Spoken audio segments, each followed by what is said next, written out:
Breaking news out of Ottawa, Canada. In a stunning move that sent shockwaves through North American agriculture just 47 hours ago, the Canadian government announced an immediate suspension of $7 trillion in agricultural exports to the United States, effectively severing the most critical food supply artery between the two nations. We're talking about grain shipments that feed 127 million Americans, dairy products that stock shelves in every major grocery chain from Seattle to Miami, and specialized agricultural inputs that keep American farms operating. This isn't some distant trade dispute playing out in conference rooms. Right now, as we speak, distribution centers across the Midwest are operating at 34% capacity, grocery wholesalers are scrambling to find alternative suppliers who simply don't exist at this scale, and food economists are using words like unprecedented supply crisis and structural collapse. In the next 11 minutes, I'm going to break down exactly how Canada just weaponized the most overlooked dependency in North American trade, why American consumers are about to face the sharpest food price increases since the 1970s stagflation crisis, and which specific agricultural sectors are looking at permanent damage that no trade deal can reverse. Here's the question nobody in Washington wants to answer. What happens when your closest ally decides they're tired of being taken for granted? Let me paint you the picture. On January 21, 2025, at 6:47 a.m. Eastern Time, Canadian Prime Minister's office released a terse 340-word statement that fundamentally altered North American food security. The language was diplomatic, but the substance was devastating. Effective immediately, Canada suspended all agricultural exports to the United States pending comprehensive renegotiation of bilateral trade frameworks that adequately compensate Canadian producers for decades of asymmetric market access. Translation: the bill just came due. To understand how we got here, you need to go back to November 8, 2024, when the Peterson Institute for International Economics published a detailed analysis warning that Canadian agricultural patience was wearing dangerously thin. For 18 months, Canadian wheat producers had watched American tariffs selectively target their most competitive exports while simultaneously demanding unfettered access to Canadian supply chains during American shortages. On December 19, 2024, the Canadian Agricultural Association submitted a 247-page brief to Parliament, documenting what they called systemic exploitation of Canadian food security for American political convenience. The data was damning.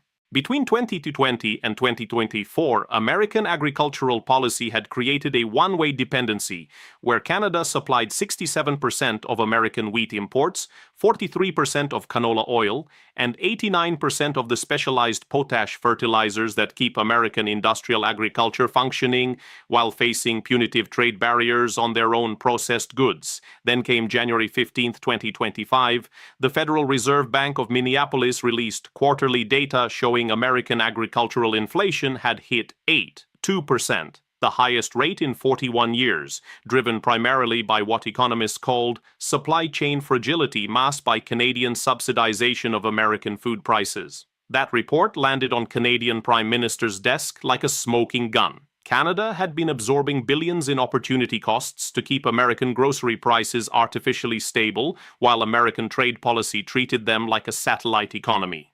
6 days later, the hammer fell. So how exactly does this work? Think of it like this. Imagine you own an apartment building, and for years you've been letting your neighbor store their overflow belongings in your basement for a fraction of market rate because you're friendly neighbors. But then your neighbor starts complaining about your parking, threatens to tow your car, and demands you keep their storage access open while blocking you from using their garage you're paying for. Eventually you'd say enough is enough and reclaim your basement space. That's essentially what Canada just did, except instead of basement storage, we're talking about the agricultural infrastructure that feeds 39% of American households. Here's the step-by-step breakdown. First, Canada controls 4 million acres of wheat production specifically calibrated for American mill specifications. These aren't generic crops you can just source from Argentina or Ukraine. We're talking about specific protein content ratios, gluten structures, and growing conditions that American bread manufacturers, pasta producers, and industrial bakers have built their entire supply chains around. When Canada shut off that spigot on January 21st, they didn't just reduce supply, they eliminated irreplaceable inputs. Second, Canadian canola oil represents 82% of the vegetable oil feedstock for American food processing. According to the Yale Budget Lab's January 2025 report on agricultural dependencies, there is no short-term substitute at remotely comparable scale. Ukrainian sunflower oil is committed to European contracts through 2026. Brazilian soy oil lacks the processing infrastructure to fill the gap. American domestic canola production, even at maximum theoretical output, would take 4 growing seasons to replace Canadian volume, and that's assuming perfect weather and zero diversion to biodiesel mandates. Third, and this is what really concerns agricultural economists, Canada supplies $9 billion annually in specialized farm inputs that American agriculture physically cannot function without. Potash fertilizers from Saskatchewan mines, specialized equipment parts manufactured in Ontario, even the rail infrastructure that moves American grain to export terminals, all of it threads through Canadian supply chains that just went dark. Let me introduce you to Marcus Patterson, a third-generation grain elevator operator in Fargo, North Dakota, who manages distribution for 47 family farms across the Red River Valley. Marcus woke up on January 22nd to an email from his Canadian wheat supplier, a relationship his grandfather established in 1987, informing him that all contracts were suspended indefinitely. Marcus's operation moves 340,000 bushels monthly, supplying regional mills that produce flour for bakeries throughout the upper Midwest. Within 6 hours of the Canadian announcement, his costs jumped 30% as he scrambled to source replacement wheat from Kansas and Montana, grains that don't match his mill's specifications and require expensive recalibration of grinding equipment. But here's Marcus's impossible choice. He can pay the premium, pass the cost to his bakery customers who are already operating on 4% margins, and watch half of them fold within 90 days. Or he can shut down his elevator operations, lay off 23 employees, and effectively end his family's agricultural legacy because the Canadians just changed the rules overnight. Marcus chose to stay open. Last week, he delivered the news to his workers that he's cutting health benefits and reducing hours by 35% while he figures out whether his business model even exists anymore. Multiply Marcus's story by thousands across Montana, North Dakota, Minnesota, and Wisconsin, and you start to see the human cost of this supply chain collapse. Now meet Jennifer Kowalski, a food processing plant manager in Milwaukee, Wisconsin, overseeing a facility that produces 14 million pounds of baked goods annually for regional grocery chains. Jennifer's plant runs on Canadian canola oil, a relationship that's been stable for 19 years with predictable pricing and reliable delivery schedules. On January 23rd, her Canadian supplier invoked force majeure clauses, canceling contracts that were supposed to run through December 2026. Jennifer spent 48 hours on the phone with alternative suppliers. The quotes she received were devastating. Soy oil substitutes from Iowa would increase her input costs by 47% and require expensive reformulation of every product recipe, a process that takes months of testing and FDA approval updates. Palm oil from Southeast Asia carries sustainability concerns that would alienate her primary retail customers and comes with shipping timelines that create 4-month supply gaps. Jennifer's impossible choice. She can attempt the reformulation process, shut down production for 3 months while burning through cash reserves, and hope her retail contracts survive the disruption. Or she can run her existing inventory down over the next 6 weeks, lay off 112 workers, and close a facility that's been operating since 1983 because Canadian trade policy just eliminated her business model. Jennifer hasn't decided yet. But every day she delays, her options narrow. Her lead chemist already took a job in Chicago. 2 of her production supervisors are interviewing elsewhere. The institutional knowledge that makes her facility run efficiently is dissolving in real time because nobody believes this gets resolved quickly. And then there's Thomas Mendoza, a ranch supply distributor in Great Falls, Montana, who services 290 family cattle operations across central Montana. Thomas's business depends on Canadian fertilizer, specifically potash blends from Saskatchewan that are formulated for Montana's unique soil alkalinity levels. On January 24th, his primary supplier notified him that all shipments were halted indefinitely pending resolution of the broader trade crisis. Thomas checked alternative sources. American potash production is committed to domestic agricultural giants under long-term contracts. Imports from Belarus or Russia are politically impossible and logistically prohibitive. Israeli Dead Sea potash doesn't match his soil chemistry requirements and costs 63% more, including shipping. Thomas's impossible choice. He can tell his rancher customers, many of whom are already struggling with 22% increases in cattle feed costs over the past 18 months, that they're facing another 40% jump in fertilization expenses that will make marginal operations economically unviable. Or he can fold his business, eliminate 17 jobs in a town of 60,000 where employment options are already limited, and watch his customer base disintegrate because Canadian trade policy just made Montana ranching economics impossible. Thomas is trying to stay open. He secured a short-term loan against his house to buy expensive alternatives that his customers probably can't afford. He's not sleeping. His wife suggested they sell the business and move to Billings, where her sister has connections to a medical supply company. Thomas keeps saying he'll figure it out, but the numbers don't work anymore and everyone knows it. According to the Brookings Institution's Emergency Trade Analysis Unit, a research group that published preliminary findings on January 26th, just 5 days after the Canadian announcement, we're looking at cascading supply failures that will reshape American food economics for years. The Congressional Budget Office released modeling on January 28th, suggesting American grocery prices will increase between 12% and 18% over the next 12 months, with specific categories like bread products, cooking oils, and processed foods seeing spikes exceeding 25%. But here's what really concerns analysts at the Federal Reserve Bank of Chicago. This isn't a temporary disruption that normalizes once diplomats negotiate new frameworks. We're talking about permanent structural damage to supply relationships that took decades to build. Food processing companies are already relocating operations closer to alternative supply sources. Agricultural distributors are bankruptcy filing at rates not seen since the 2008 financial crisis. According to the American Farm Bureau Federation's emergency survey released February 1st, 34% of grain elevator operators and agricultural wholesalers are projecting insolvency within 6 months if Canadian exports remain suspended.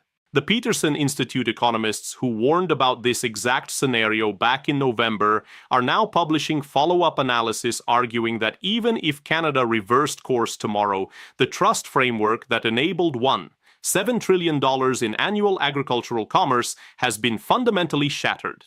You can't rebuild that with tariff adjustments and diplomatic communiques. And it gets worse. The Yale Budget Lab released supplementary analysis on February 3rd examining secondary economic effects beyond immediate food prices. They're projecting 47,000 to 63,000 job losses across agricultural distribution, food processing, and retail sectors by June 2025, concentrated in rural communities that lack economic diversity to absorb that kind of employment shock. Midwest governors are requesting federal disaster assistance for regions where agricultural commerce represents 40% or more of local economic activity. The Department of Agriculture quietly updated its food security monitoring protocols on February 5th, implementing surveillance frameworks normally reserved for international conflict scenarios or natural disasters. Translation: federal officials are genuinely worried about supply chain failures severe enough to create localized food access problems, not just price increases, but actual availability gaps in specific product categories. Experts warn we're in uncharted territory. Since NAFTA implementation in 1994, North American food systems have operated on the assumption of frictionless agricultural trade between Canada, the United States, and Mexico. That assumption just died. And nobody in Washington, Ottawa, or agricultural boardrooms across the continent has a clear playbook for what comes next. Let me be crystal clear about the timeline we're facing. In the next 30 to 90 days, American grocery stores will see the first wave of price increases as existing Canadian inventory depletes and more expensive substitutes fill the gaps. You'll notice it first in bread prices, then cooking oils, then processed foods with complex ingredient supply chains. Within 6 to 12 months, we're looking at permanent contraction in the American food processing sector as companies that can't absorb input cost increases or relocate operations simply shut down. Rural communities built around agricultural distribution will face unemployment crises that make 2008 look manageable by comparison. But here's what keeps agricultural economists up at night. The long-term consequence isn't just higher food prices or industry consolidation. We're watching the dissolution of continental food security frameworks that American policymakers took for granted as permanent features of the economic landscape. Canada just demonstrated that agricultural trade is a privilege, not a right, and that privilege can be revoked when they decide the terms no longer serve their interests. Other countries are watching. Mexico, Brazil, Argentina, every major agricultural exporter with trade grievances against American policy is studying the Canadian playbook and asking themselves whether they have similar leverage they've been afraid to exercise. Let's recap the 3 critical points that matter most. First, understand exactly who pays for this crisis. It's not politicians in Washington or trade negotiators in Ottawa. It's Marcus Patterson in Fargo watching his family business collapse, Jennifer Kowalski in Milwaukee deciding whether to lay off workers she's known for 15 years, and Thomas Mendoza in Great Falls trying to explain to ranchers why their input costs just became unsustainable. It's every American household facing 12 to 18% grocery price increases on top of inflation that's already squeezed budgets to breaking points. Second, grasp the scale of what just broke. We're not talking about temporary supply disruptions that smooth out over a few months. Canada suspended $7 trillion in annual agricultural exports, representing dependencies American food systems literally cannot replace at comparable cost or quality. The alternative supply chains don't exist. The domestic production capacity would take years to build. The economic relationships that enabled continental food security for 3 decades just fractured, and nobody knows how to put them back together. Third, recognize this isn't ending anytime soon. Even if negotiations produce new trade frameworks, the trust that enabled frictionless agricultural commerce is gone. Food processing companies will permanently diversify away from Canadian dependence, which means higher structural costs that become the new normal. Agricultural communities will face permanent employment losses as the industry restructures around more expensive, less efficient supply chains. And here's the consequence nobody wants to acknowledge. We just entered an era where America's closest allies are willing to weaponize food security to extract better trade terms, fundamentally changing the calculus of international agricultural commerce. If you found this analysis valuable, subscribe to the channel for in-depth coverage of how global trade relationships are being rewritten in real time. Share this video with anyone who needs to understand why their grocery bills are about to spike and why this crisis represents something far bigger than a temporary trade dispute. Leave a comment below telling me whether you think Canada made the right move or whether this economic warfare between allies sets dangerous precedents that will hurt ordinary citizens on both sides of the border. Here's what keeps me up at night. We built North American food systems on the assumption that geographic proximity, cultural similarity, and decades of diplomatic cooperation made supply chains between the US and Canada essentially permanent.